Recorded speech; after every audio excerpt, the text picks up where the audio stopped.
Cierra tus ojos, acompáñame en esta oración. Padre, en el nombre de Jesús, primeramente darte gracias nuevamente por poder estar aquí con mis hermanos y tener el privilegio de compartir tu bendita y tu santa palabra. Señor, queremos poner estos momentos bajo tu dirección, que sea tu Espíritu Santo el que ministra a través de mi vida. Y Señor, que mi boca hable las palabras que ya están preparadas de antemano y ante todo que se ajusten a tu palabra, Señor. Sabemos que tu palabra es la que tiene autoridad. Sabemos que tu palabra, Señor, es aquella que es soberana, totalmente soberana, porque solamente a ti te pertenece. Por eso queremos rendirnos delante de ella también. Y lo ponemos todo en tus manos en el nombre bendito de nuestro Señor Jesucristo. Y la Iglesia dice, amén. Hermanos, el jueves tuve la oportunidad de compartir. Yo creo que muchos de los que están ahora mismo aquí pues no pudieron asistir o no pudieron estar. Y di un mensaje que pude compartir parte nada más que parte en Santa Cruz esta mañana, pero es un mensaje que constaba de dos partes. Yo les estuve comentando, estuvimos tocando un texto que se encontraba en Juan capítulo 6, no sé cuántos lo recuerdan, con la alimentación de los 5.000 comenzaba ese texto. Yo les pedí a todos los que estaban aquí que por favor hiciesen un trabajo y era leer un capítulo, el capítulo 6 del libro de Juan, porque el comienzo de la historia es ese milagro que es multitudinario, es uno de los milagros que Jesús hizo multitudinario y que afectó o se beneficiaron de ese milagro pues más de 5.000 personas y aquello tuvo que sorprender. Pero no se quedó ahí la historia continúa y sigue el milagro, siguen buscando a Jesús, o sea, comienzan a buscar a Jesús, dan con Jesús, hacen una serie de preguntas y el Señor Jesús a partir de ahí les da una serie de enseñanzas multitudinarias para todo el mundo. Pero entre ellos incluidos estaban los discípulos. Los discípulos también participaron dentro de esa historia. Y es más, cada uno se ve que tenía un plan en la cabeza de qué es lo que podían hacer cuando sabían que había una necesidad. Y dice que, bueno, uno intervino por un lado, el otro intervino por el otro. O Jesús les preguntó, fue Jesús el que les preguntó directamente qué es lo que podemos hacer. Y al final la conclusión era, denle ustedes de comer. El Señor llegó y les dijo, denle ustedes de comer. Le dijeron los recursos que habían, que eran muy pocos, y con aquellos pocos recursos el Señor les dio una lección que hasta el día de hoy se sigue cumpliendo. Lo poco en las manos del Señor se multiplica. Al Señor no le hace falta cantidad. Al Señor lo que le hace falta es disposición. Y ver como un muchacho, un simple muchacho, no era un discípulo, no era un futuro apóstol, un simple muchacho ofreció todo lo que tenía y con eso el Señor Jesús hizo el milagro. Una gran lección. Pero lo que les llamó la atención a los que estaban allí congregados y participaron de esa comida, de esa bendición, fue que se quedaron saciados. Que no es que comieron con recortes, como diciendo, voy a comerme nada más que esto para que pueda tener... No, se quedaron saciados con aquel alimento que el Señor les dio. Ahí el Señor les da una palabra tremenda, y les dice, yo sé por qué me están siguiendo. Me están siguiendo porque se quedaron saciados. Pero ¿saben una cosa? Yo soy el pan de vida. Y si ustedes comen de este pan, no van a tener hambre jamás. Y si beben del alimento que yo les doy, no van a tener sed jamás. Aquello fue una confrontación para los discípulos y de ahí el jueves pasado sacamos pues 3 lecciones, 3 promesas que el Señor había dado. No las vamos a tocar ahora. Si quieren, pues pueden buscar el mensaje y escucharlo. Pero hay una serie de promesas que el Señor le da en 3 versículos que son vigentes hasta el día de hoy. Una era que nos iba a levantar, que en un futuro, el que cree en Él, el Señor nos va a levantar. Y nosotros creemos eso sí o sí. Otra era que nos iba a alimentar, que íbamos a tener un alimento permanente, que iba a ser para siempre. Y esa es maravillosa también, porque no es solamente el alimento espiritual, sino que es también el alimento físico. Y yo lo creo. Y a partir de ahí, pues hay más promesas. Hay más promesas a las cuales podemos agarrarnos. Y la última que habíamos tocado era que el Señor nos prometía una compañía para siempre.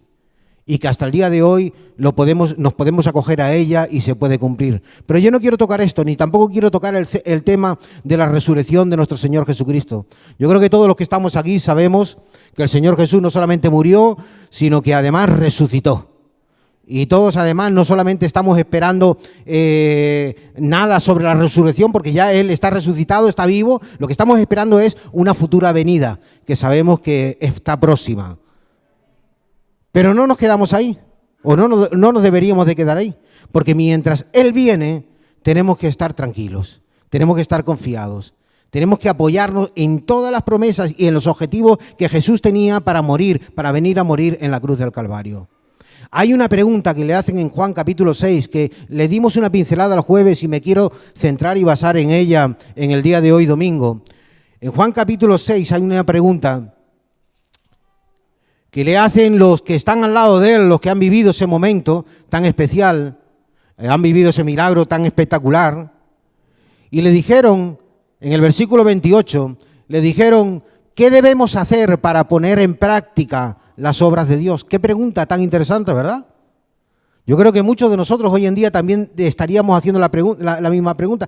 ¿Qué podemos o qué debemos de hacer para poder poner en práctica la obra de Dios, para que Dios se manifieste a través de nuestra vida? Es una pregunta profunda. La respuesta también es muy profunda, no es sencilla, porque el Señor llega y le dice, verso 29, esta es la obra de Dios. Aquí se centra todo, aquí se basa todo, que creáis en el que Él ha enviado. No sé si se ha entendido cómo lo he leído. Que creáis en el que Él, el Padre, ha enviado. ¿A quién? A Jesucristo. Ahora, creer no era solamente estar con Él, vivir con Él, aceptar de que era un profeta, de que era alguien que realizaba muchos milagros, no uno, sino muchos milagros, que tenía palabras sabias, sino que implicaba algo más el creer en Jesús. Implicaba el creer que tenía todo, asumir que tenía todo el poder. ¿Qué era lo que más le costaba a los discípulos que tenía a su lado creer? ¿El pan? ¿El multiplicar el pan? No, porque hubo otro milagro. A continuación de esto hubo otro milagro. Y el Señor les confrontó, pero no han visto, están pensando todavía en el alimento físico. ¿No recuerdan lo que hicimos o lo que hice con las 5.000 personas con 5 panes y con 2 peces? El problema no es ese, es más profundo. Es que crean que yo puedo hacerlo todo, que yo soy el Todopoderoso. Estas son palabras muy fuertes, pero era realmente lo que el Señor les estaba expresando a los discípulos. Y hasta el día de hoy es lo que el Señor nos expresa y también nos quiere comunicar a través de su muerte, y no solamente de su muerte, sino de su resurrección. ¿Cuántos dicen amén? Dios sigue teniendo no solamente el poder, sino el control. No hay nada que esté fuera del control del Señor. Y con su compañía sabemos que absolutamente todas nuestras necesidades van a estar cubiertas porque su palabra lo dice. Pero aparte de eso hay un objetivo. El Señor tiene un objetivo con nosotros. Quiero que vengan conmigo al libro de Colosenses, a unas palabras que el apóstol Pablo expresa a través de su pluma, pero siempre con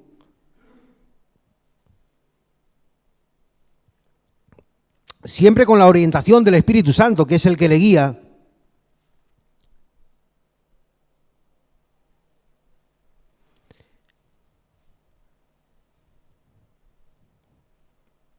Y en el libro de Colosenses el apóstol Pablo lo expresa de una forma magistral.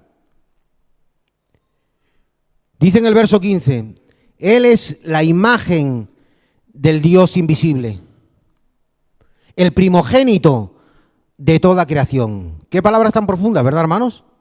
Él es la imagen, lo que vieron los discípulos fue la imagen del Dios invisible. Dice, el primogénito de toda creación. Dice, porque en Él fueron creadas todas las cosas, las que hay en los cielos, las que hay en la tierra, visibles e invisibles. Sean tronos, sean dominios, sean principados, sean potestades. Todo fue creado por medio de Él y para Él. Dice, y Él es antes de todas las cosas, y todas las cosas en Él subsisten. Dice el verso 18, y Él es la cabeza del cuerpo. Quédate con esto porque aquí es donde me quiero centrar. Y Él es la cabeza del cuerpo, que es la iglesia. Nosotros somos la expresión de Cristo. Ahora mismo aquí en esta tierra somos la expresión de Cristo. La expresión de Cristo en un momento dado, antes y después, después de que el Señor resucitase, fueron los discípulos. A ellos se les encomendó una misión muy importante y era continuar con un mensaje que había comenzado Jesús. Y era que Dios había bajado a la tierra en forma de hombre y había dado un mensaje poderoso para toda la humanidad. Ahora, aquí no se queda, en esto no se queda. Ven conmigo al capítulo 2, verso 8. El apóstol Pablo aquí sigue explicando. Dice, mirad que nadie os engañe por medio de filosofías y huecas sutilezas, según las tradiciones de los hombres, conforme a los rudimentos de Cristo. Del mundo, y no según Cristo. Dice el verso 9, porque en Él habita corporalmente toda la plenitud de la deidad. Y dice el verso 10, dice, y vosotros estáis completos en Él, que es la cabeza de todo principado y toda potestad. Dice, en Él también fuisteis circuncidados con circuncisión no hecha a mano, al echar de vosotros el cuerpo pecaminoso carnal en la circuncisión de Cristo, sepultados con Él en el bautismo, en el cual fuisteis también resucitados con Él, mediante la fe en el poder de Dios que le levantó de los muertos. Dice, y a vosotros que estando muertos en pecados y en la incircuncisión de vuestra sangre, os dio vida juntamente con Él, perdonándoos todos los pecados, anulando el acta de los decretos que había contra nosotros, que nos era contraria, quitándola de en medio y clavándola en la cruz. Y dice el verso 15, y con esto nos vamos a quedar, despojando, quitando a los principados y a las potestades, los exhibió públicamente, triunfando sobre ellos en la cruz. Y la iglesia dice, amén. Este era uno de los objetivos que el Señor Jesucristo tenía a través de su muerte y de su resurrección. El triunfar, el vencer a Satanás, el llegar y quitarle el dominio que él tenía sobre las vidas, el quitarle el control que podía tener sobre las vidas de aquellos que no se entregan a Cristo. Pero es más, el control incluso que podía tener sobre aquellos que tenía al lado Jesús. Qué pena da en ese capítulo que hemos leído de Lucas, en el capítulo 24 que hemos leído, en aquellos versículos donde dice de que van María y otras mujeres van a visitar la tumba de Jesús. Y dice que cuando llega se encuentra la tumba vacía, tienen un encuentro con un ángel, el ángel les testifica, les dice, ¿pero qué estáis buscando? ¿Qué es lo que buscáis? Si lo que ha ocurrido es que se ha cumplido todo lo que él os había dicho. ¿Recuerdan la lectura? No era una sorpresa, la muerte de Jesús no debería de haber sido una sorpresa, pero es que la resurrección de Jesús tampoco debía de haber sido una sorpresa. Estaba todo anunciado, estaba todo ya emitido, y sin embargo aquellos que habían escuchado tenían un problema, y es que no creían que aquel con el que estaban teniendo una relación, aquel que les estaba enseñando, era el Todopoderoso. Era aquel que podía incluso resucitar y vencer a la muerte. Y gloria a Dios que lo hizo. ¿Cuántos dicen amén? Nosotros sabemos, vivimos en un tiempo diferente. Y yo doy gracias a Dios por ello, porque podemos ver la historia en pasado. Y podemos ver que aquello que les ocurrió a esos discípulos, también nos podría ocurrir a nosotros. Porque nosotros no esperamos ahora la resurrección de Cristo. Eso ya ocurrió. Nosotros esperamos ahora la venida de Cristo. Y mientras viene Cristo tenemos que seguir creyendo de que el poder de Cristo, el poder del Señor, está con nosotros vivos hoy en día. ¿No ha muerto? Los muertos no acompañan a vivos. Los vivos son los que acompañan a los muertos. Y el Señor Jesucristo llegó y dio una promesa para nosotros y para ellos. No os dejaré huérfanos. Por más que yo me vaya, yo no os voy a dejar huérfanos. Yo voy a estar con vosotros todos los días hasta el fin del mundo. Qué bendita esperanza, ¿verdad? Ahora, sin embargo, vemos que Pedro, Juan, Mateo, todos aquellos que estaban con el Señor, cuando llegan estas mujeres y llega y le dice, oye, que el Señor ha resucitado, que se ha cumplido aquello que dijo. Esto es una locura. Fíjate las palabras de Juan, de Pedro, esto es una locura. Esto no puede ser. Es imposible que se haya cumplido. Esa palabra, esa promesa que él dijo. Amigo, pues locura o no locura, se cumplió y resucitó. Pero ahí no se quedó el Señor. Dice que el Señor se quedó en la tierra, permaneció en la tierra durante 40 días. No se fue, podía haberse ido sobre la marcha, podía haber resucitado y haber dicho, bueno, ya me presenté, ya me habéis visto, ya me voy, cumplí mi misión, ya me voy. Pero no, dice las Escrituras que él se quedó ahí con sus discípulos durante 40 días, un mes, o más, perdón, un mes no, más de un mes. Ahora, ¿qué hacía durante ese mes? ¿O qué hizo durante esos 40 días, perdón? Seguir con la labor. Seguir con la labor. estaba continuando la labor. El Señor tenía un objetivo. El Señor no murió por casualidad. Jesús no murió por casualidad. Jesús murió con un objetivo que yo lo he dividido en tres objetivos.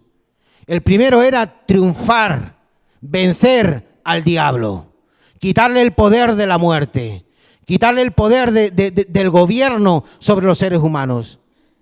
El Señor Jesús no tenía ningún problema a la hora de ver a Satanás como un enemigo.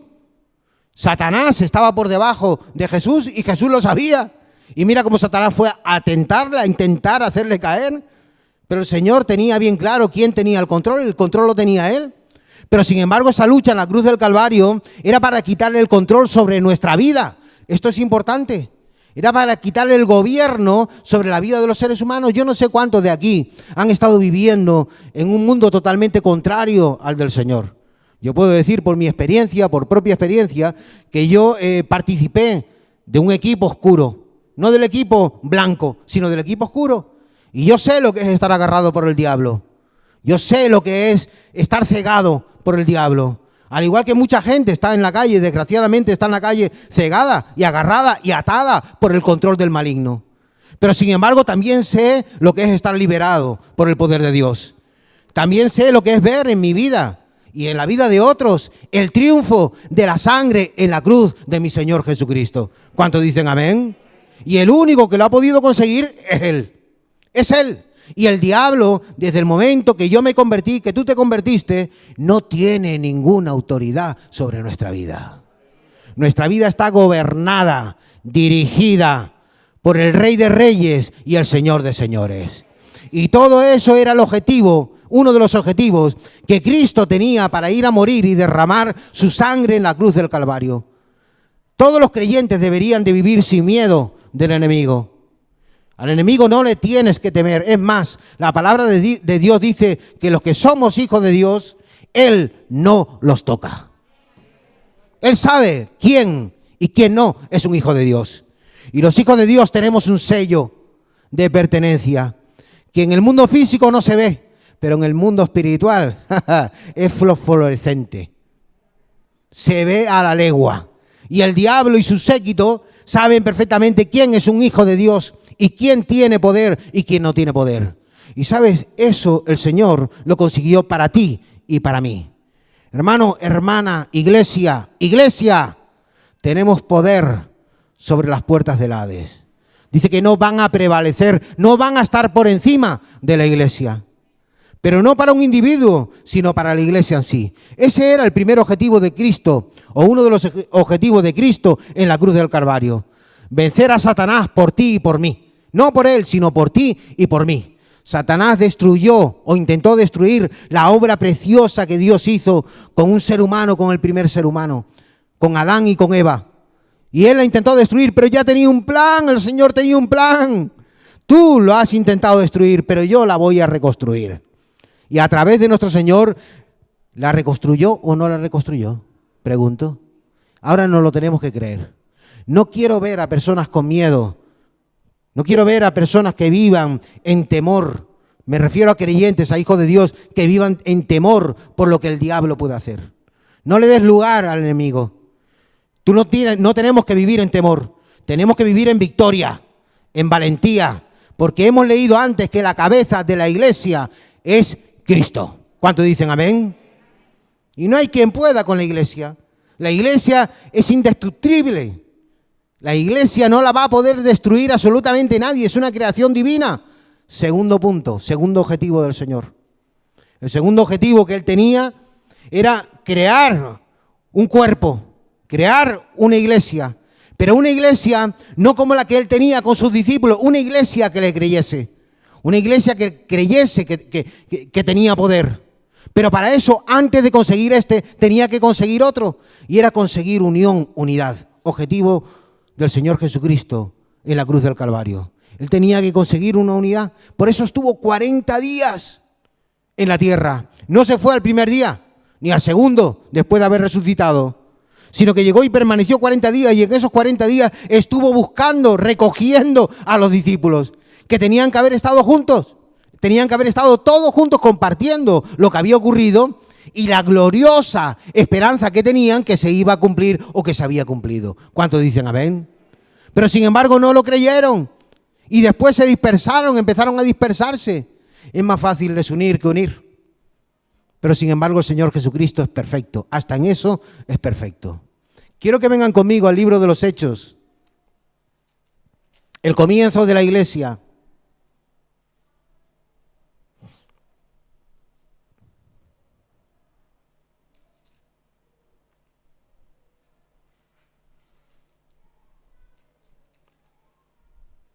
En el capítulo 1,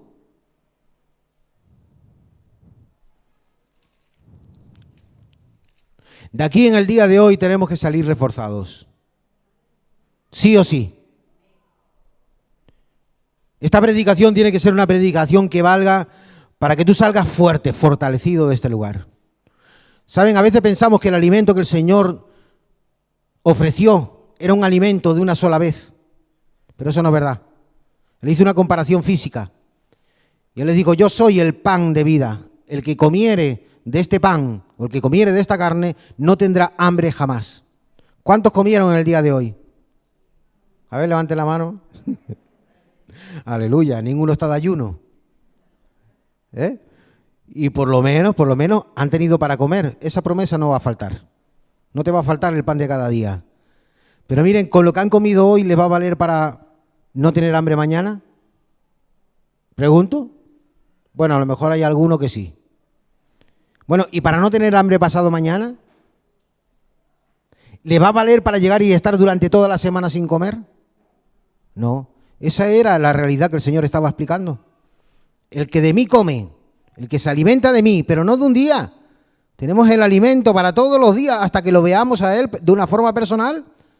Y en el día de hoy tenemos que estar alimentándonos y de aquí tenemos que salir con un maná, con una comida que nos permita salir fortalecidos, renovados, para tirar una semana más hasta que nos volvamos a ver el jueves o el domingo y podamos volver a alimentarnos. ¿Cuántos dicen amén? El Señor buscó a los discípulos. No fueron los discípulos los que buscaron al Señor. Es más, el Señor llegó un momento donde dice que se metió en un lugar, en una casa.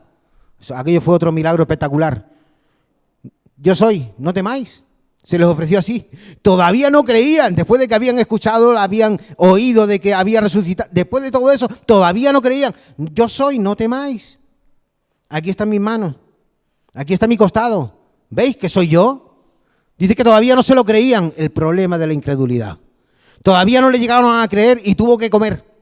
Dame algo de comer, ¿qué tenéis de comer por ahí? Para que veáis que un espíritu, que no soy un espíritu y que puedo comer. Dice que a partir de ahí comenzaron a creer los discípulos. Qué trabajo el del Señor, ¿verdad? Podía haberlo dejado y haber dicho, yo esto ya lo doy por imposible. Escogí a los 12. De los 12, uno me sale traidor. Y el resto, los 11 restantes, no me creen. Con esta gente no hay nada que hacer. Vamos a buscar otro plan. Vamos a buscar ángeles con los que predicar el evangelio. Pero no, el Señor no lo desechó. Es tan bueno que no lo desechó. Los buscó, siguió tratando con ellos, siguió enseñándoles, les siguió dando un mensaje que tenemos que ver hasta el día de hoy. Y es que la unidad en el Señor trae poder. La unidad en el Señor, quédate con esto, atrae el poder de Dios. Ocurrió algo maravilloso el sábado. Estábamos trabajando en el Puerto de la Cruz. Teníamos un trabajo previsto. Por el tipo de trabajo, aquí está José de testigo y hay otros hermanos que estuvieron. Teníamos un trabajo previsto para 5 o 6 horas. Pero llegamos y nos pusimos a trabajar un grupo de personas, que ya digo que el trabajo estaba previsto para ese número de horas. Nos pusimos a trabajar un grupo de personas y dijimos, vamos a intentar terminar lo antes posible. Hermanos, ocurrió algo que es milagroso. Y yo les digo que es milagroso. ¿Tú lo crees, José? Los que estuvimos allí lo pudimos ver. Estuvimos trabajando y el trabajo se terminó en 2 horas. No te lo pierdas. No teníamos las herramientas. No teníamos las herramientas.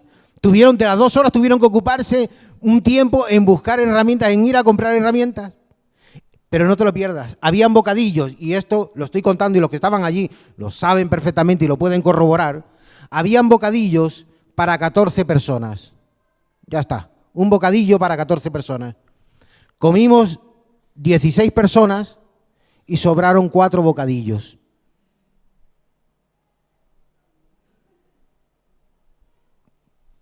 ¿Te lo crees? ¿Tú te crees que yo me atrevería a mentirte desde este púlpito? Te pregunto, ¿te lo crees? ¿Sabes lo que ocurre? Que nosotros oramos y bendijimos los alimentos. Y dijimos, Señor, está todo en tus manos. Y al que cree, escucha esto, al que cree, el Señor ha dicho que todo le es posible. Y que donde están 2 o 3 reunidos en su nombre, ahí está Él. Y hay otros textos que te podría citar, pero no lo voy a citar porque no es parte del mensaje, donde nos describen cómo es el poder de Dios en medio de la unidad y de un grupo de creyentes. No de inconversos, sino de creyentes. Hermanos, el trabajo se terminó en menos de la mitad del tiempo y nos alimentamos, nos saciamos. Esta es la palabra, nos saciamos. Y todo esto es un milagro del Señor. El Señor sigue obrando milagros hoy en día. Yo no digo que estemos buscando los milagros. Yo no estoy enseñando aquí que debemos de ir buscando los milagros, pero sí debemos de buscar al Dios de los milagros. Y el Dios de los milagros hace un milagro cuando hay una necesidad específica y cuando es su soberana y perfecta voluntad. Ahora bien, Hechos de los Apóstoles, capítulo 1.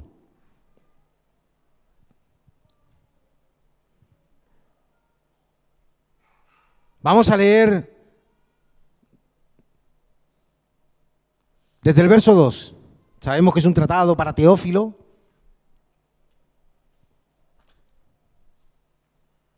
O vamos a leer desde el verso 1.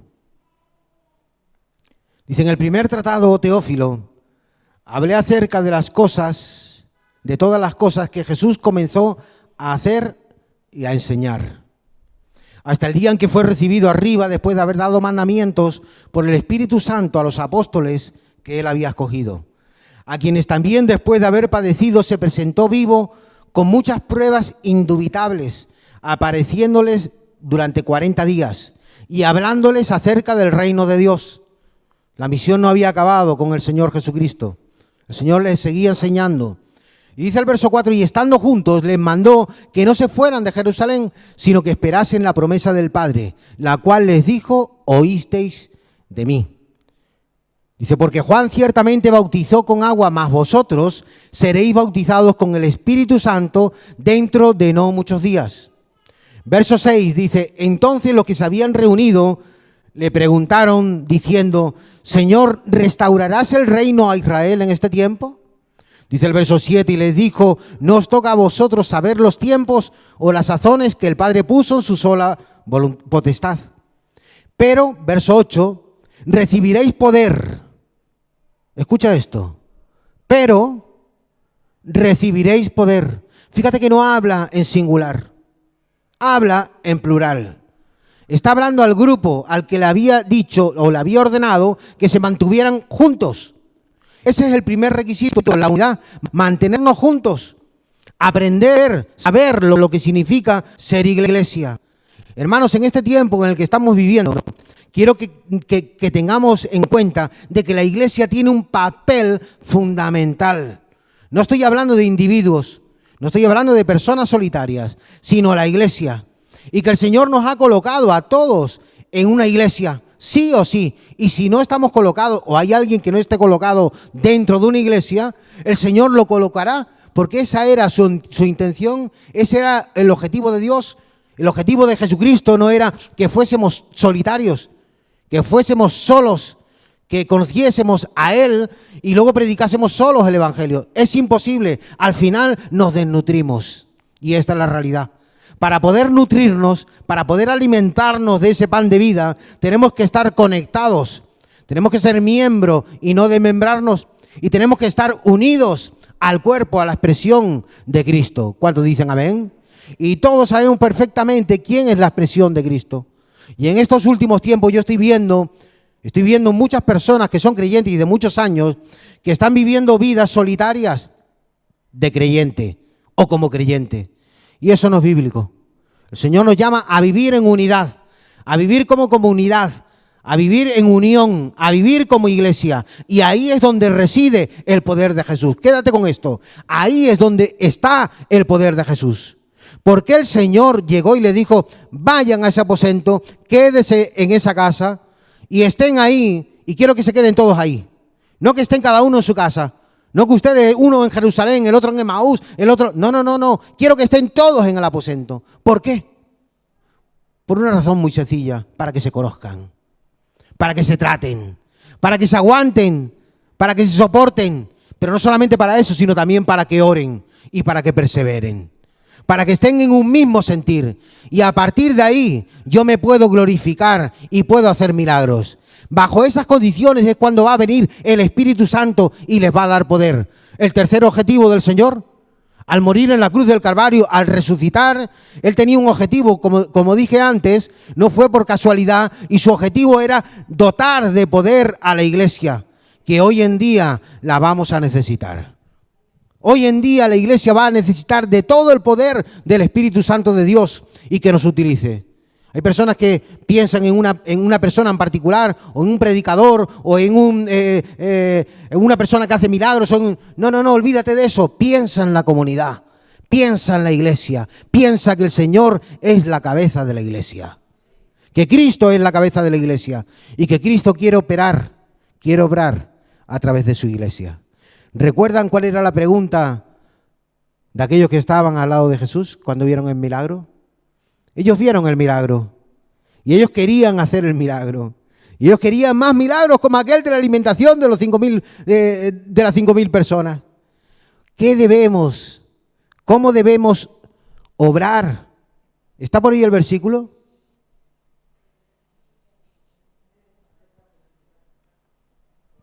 Juan capítulo 6, verso 28. ¿Está por ahí el versículo, hermano? Y se puede poner también en la pantalla.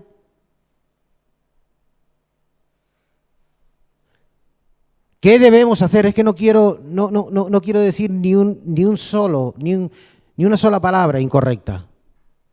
La palabra, lo que ellos le preguntaron, era claro. ¿Qué debemos hacer para poner en práctica las obras de Dios? ¿Qué era lo que estaban buscando con esta pregunta? ¿Qué era lo que estaban viendo en Jesús? Los milagros. Cómo el Señor podía alimentar, cómo el Señor podía sanar, cómo el Señor podía hacer tantas cosas que para un hombre era imposible. Y la pregunta era esta: ¿qué debemos de hacer para poner en práctica las obras de Dios? La respuesta de Jesús, todos la conocemos. Creer en que Dios Padre le ha enviado. Y no solamente eso, sino creer en Él. Yo te voy a hacer una pregunta. ¿Tú crees que Dios puede obrar lo imposible, lo que tú crees imposible en tu vida? ¿Lo crees? ¿Tú quieres que el Señor obre lo que tú crees que es imposible? Es otra pregunta diferente en tu vida. Yo te digo que hay una fórmula. La fórmula está en la misma que el comienzo de la iglesia primitiva. En orar juntos y perseverar. La fórmula no ha cambiado. La fórmula no está en orar por solitario. La fórmula no está en hacer las cosas por ti solo. La fórmula está dentro de la iglesia. Por eso es tan importante la iglesia. Quiero terminar de leer en Hechos capítulo 1, en el verso 6 que me había quedado. En el verso 8, perdón. Dice: pero recibiréis poder cuando haya venido sobre vosotros el Espíritu Santo, y me seréis testigos en Jerusalén, en toda Judea, en Samaria y hasta en lo último de la tierra. Dice: y habiendo dicho estas cosas, viéndolo ellos, fue alzado y le recibió una nube que les ocultó de sus ojos.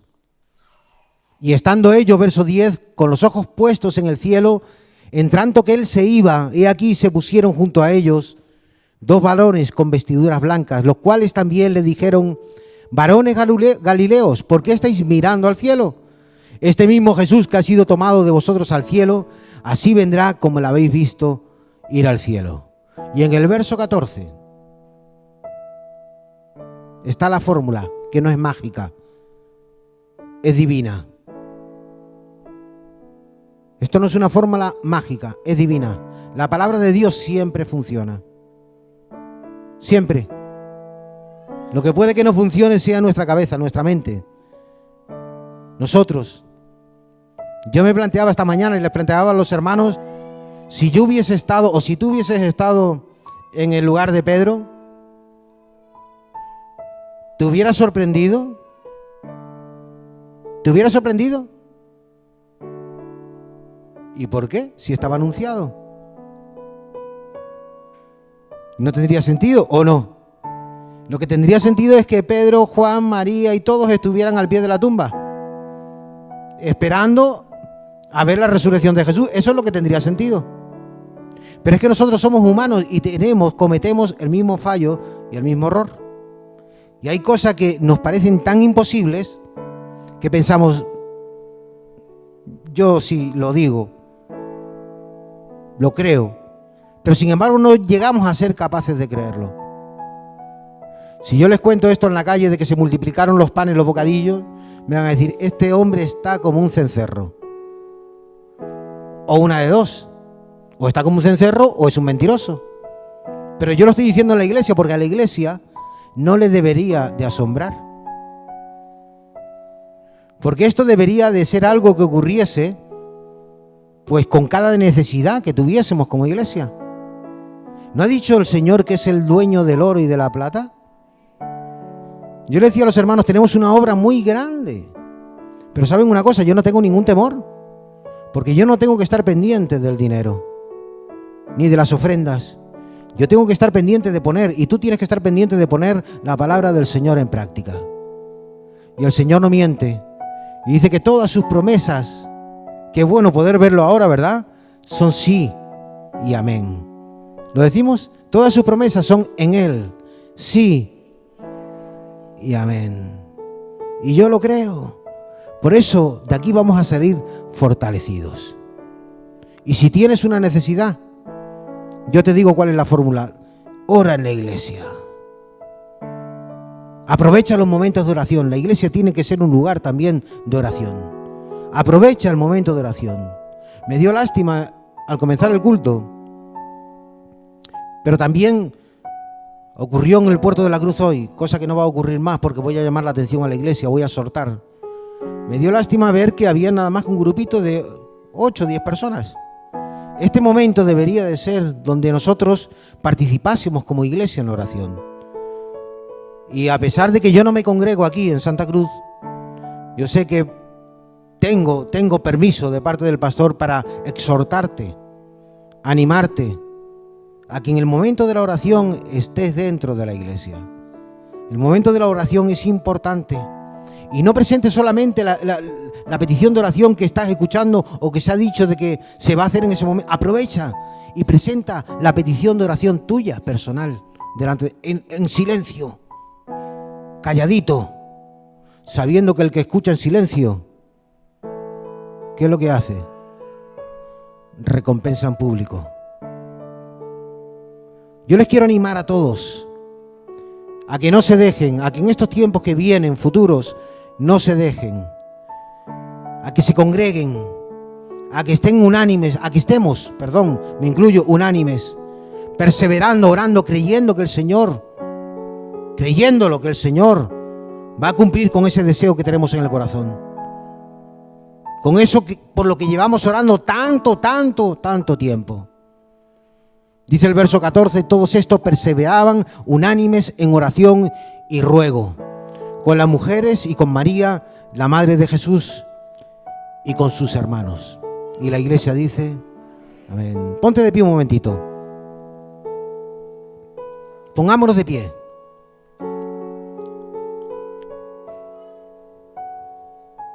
Jesús está en este lugar. Su mano no se ha cortado. Vamos a poner en práctica la palabra del Señor. Estamos unánimes, en este momento estamos unánimes.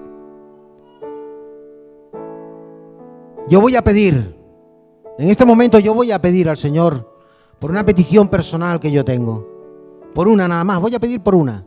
Yo te animo a que tú pidas por la tuya. Si el Señor está agradado de lo que estamos haciendo, estoy convencido. Porque estamos todos unidos en un solo nombre y en un mismo y en un solo espíritu. A pesar de que somos muchos espíritus y somos diferentes, todos somos totalmente diferentes. Pero hay algo que nos une, que es Cristo. Y la palabra, su palabra, la palabra de Cristo. Ocurrió un segundo ejemplo, mientras estás meditando y pensando, ocurrió un segundo ejemplo que quería ponerles, que es que Pedro fue encarcelado. Lo tenían encarcelado. Y el final que le esperaba a Pedro era la muerte. Ya habían matado a Jacobo, el hermano de Juan. Y Herodes, como había visto que al pueblo le complacía, le había gustado, pues dice, ahora voy a matar a Pedro. Y llega y meten a Pedro en la cárcel. Lo encadenan, lo encadenan, le ponen a guardia custodiándole. Y dice que Pedro estaba dormido. Fíjate el cambio de Pedro, un Pedro tranquilo. Pedro estaba dormido en medio de la situación. Pedro sabía que el Señor tenía el control. En este momento de su vida ya Pedro había aprendido que el Señor tenía todo el control. Pero además no solamente había podido comprobar que el Señor tenía todo el control, sino que además su Señor era el Todopoderoso, que era incluso capaz de resucitar de la muerte. Por eso estaba dormido. Dice que en ese momento llegó un ángel y le tocó en el costado a Pedro. Pedro, levanta. Dice que Pedro llegó, se levantó, las cadenas se cayeron, salió con el ángel, salió por las puertas, en medio de la guardia, y se fue a un lugar. ¿Sabes a qué lugar se fue? ¿Alguien sabe a qué lugar se fue? A la iglesia. Se fue a la iglesia. Él no se fue a ver a papá, mamá, a mi esposa, a fulanito. Estaban todos en la iglesia. Dice que se fue a la iglesia, porque allí estaban todos, y eso lo pone en el capítulo 12 del libro de los Hechos, todos unánimes, juntos en oración. ¿Te das cuenta el poder de la oración? La herramienta que Dios ha creado. ¿Por qué no lo aprovechamos ahora, en este momento? Cierra tus ojos, vamos a orar.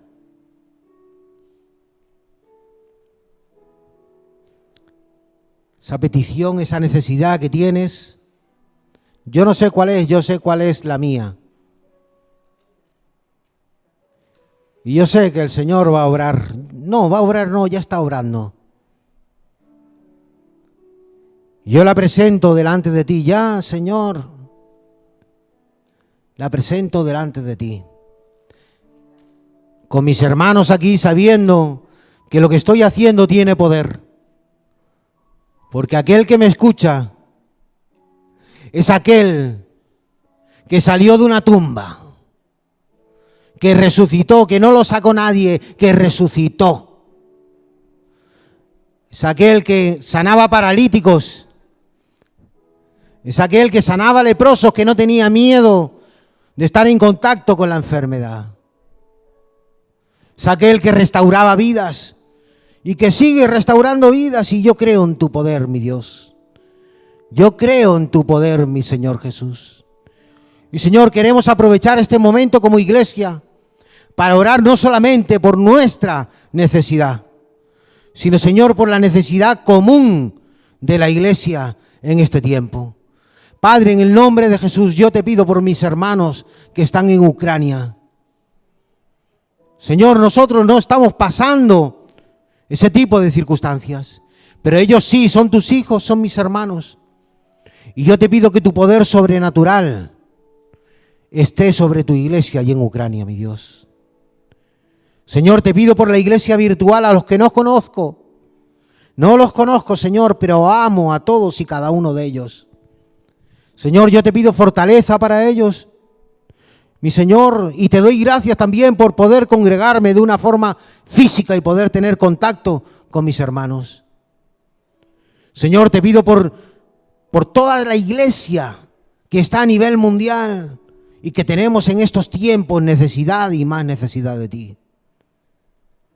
Señor, invocamos tu nombre sabiendo que lo que estamos haciendo hay poder y hay autoridad. Pide por tu familia. Pide por tu familia.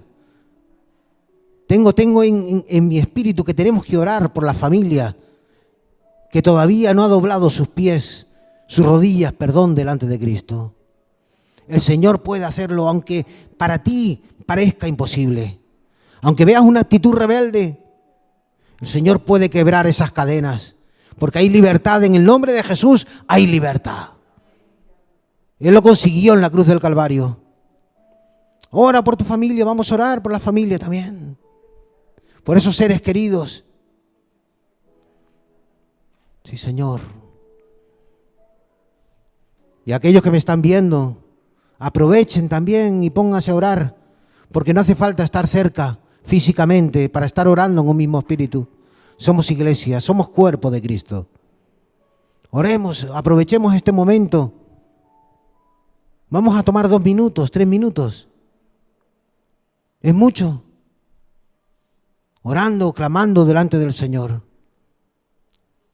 Perseveraban unánimes, juntos, en oración.